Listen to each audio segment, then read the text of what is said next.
whatever novel new concept you've come up with ultimately will stop being novel. You will need to come up with the next thing. The path you've taken, the opportunity you've been given, are you able to bring your best and contribute and have them impact? It can never be just about technology for technology's sake. It has to be about what people are able to do with that technology.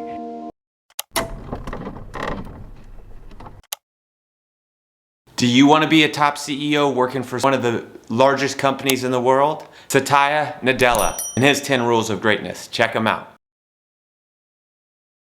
Grew up in India. I was born in Hyderabad, which is in the center of India in the late 60s. And it was sort of a middle of nowhere at that point. It was an amazing life. I think back at it and say it was sort of a laid-back town. And I got to play a lot of cricket and listen to a Marxist dad and a mom who was a Sanskrit professor.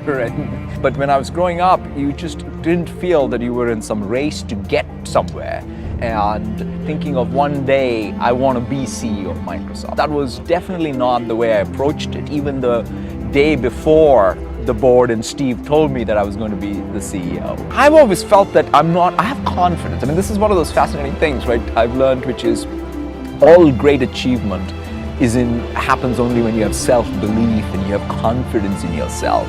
But there is this fine line between confidence and hubris that I've always felt that I want to be on the side of confidence, not hubris. And to assume destinations, in my mind, is more hubris than confidence.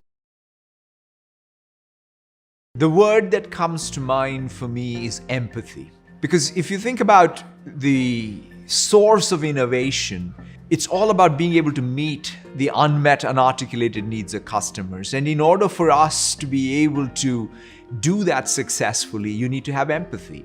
And to me, empathy is not something you go to work and switch on the button called empathy. It's more about being able to let life teach you how to become more empathetic, how to listen beyond even the words from your customers and partners, and then innovate.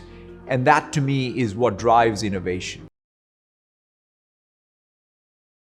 I'm a lifelong learner. I get energized when I see people achieve high standards in anything.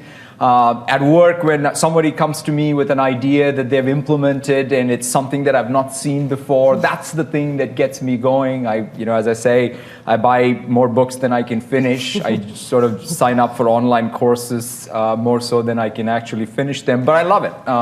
And thank God for these new online courses where they even have 10-minute segments, so at least a sense of accomplishment is much easier. It's like the new Cliff Notes. Yeah, right? I wish I had it when I was growing up. But I think that is perhaps more than anything else that gives me the energy. And it's not just the learning for learning's sake. What I think we all in business in particular thrive in is applied learning. To be able to take that, create products, create programs, approaches to how we work with customers and partners, and excelling in them, and being able to sort of both do that and, more importantly, learn from others who are doing it is what I would say defines me the most. When a company is successful, one of the things that happens is the concept that got you started in the first place, the capability that you have, and the culture all get into this beautiful virtuous lock, and things are going well.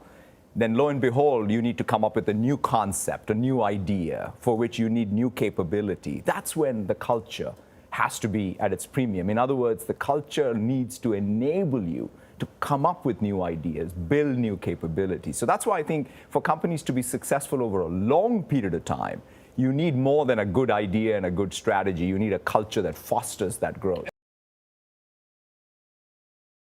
43 years after our formation, one of the things that we've realized is whatever novel new concept you've come up with ultimately will stop being novel.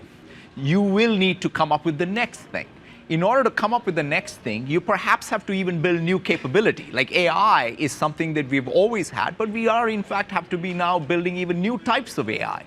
And to do that, you need a culture that fosters that capability building long before, quite frankly, even the new concept is clear. So one of the great benefits is the long-term approach Microsoft has taken towards AI. I mean, it was in 1995 when Bill said, you know, the speech recognition thing is going to be important. Let's get started, right? We didn't turn around just yesterday to start working on speech synthesis or speech recognition.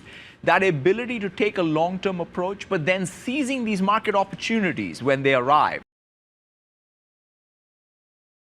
I take a lot of inspiration from what you're doing. It takes a lot of guts. It takes a lot of energy to be an entrepreneur. And I think that therein lies, I think, your secret to success, which is your ability to overcome every constraint and every obstacle. And do it with the boldness and the risk-on nature of it. I think it's fantastic. It's not just about the technology you build, but it's the trust around the technology you build. That's the real currency. Whether it's around privacy, whether it's around ethics around AI or cybersecurity. And it's not just us as technology platform providers. Every one of you, if you're a bank, you're a hospital, you care about trust as much as anyone else.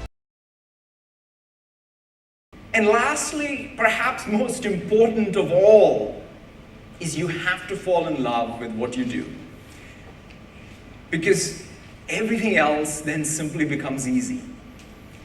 If you just are so passionate about what you do, one, it doesn't feel like work for sure. And more importantly, it is perhaps the best way to find meaning in what you do. And I was just thinking about sort of what's the best way to capture it. And I remember reading this Gandhi quote, which I think is the most appropriate way to capture it. He said something along the lines of saying that live every day as if it's your last day, but learn as if you're going to live forever. And I believe that it captures the essence of how I think the youth in this country can face the future and the opportunity ahead. I've been at Microsoft for 25 years. And I'm a lifer, as one would call it. And pretty much all my adult life has been at Microsoft. And I've always felt that there is a particular place in the world for what we do. And that sense of purpose, that mission, I believe, is so important. I mean, technologies will come and go, business models will come and go, but perhaps more than anything else, and I understand that 3 years into my job more so than ever before, is that sense of purpose is what gives you the core direction on what to do, what new stuff to do. It's not about just the old, but the new. I was not really planning on looking back at my life. I was mostly thinking about, hey, what's the transformation that we're going through while we're going through it, because that was the real motivation.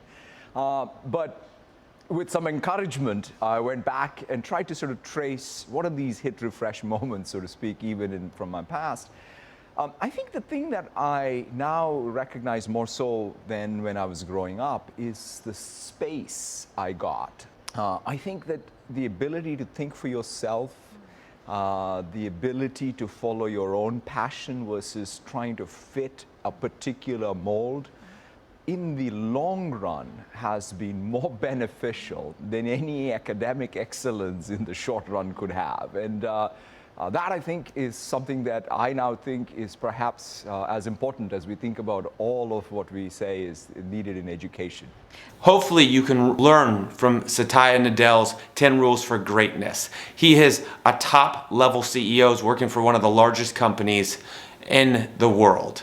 So learn, adapt some of these rules to your life, and hopefully you can reach these levels of success as well.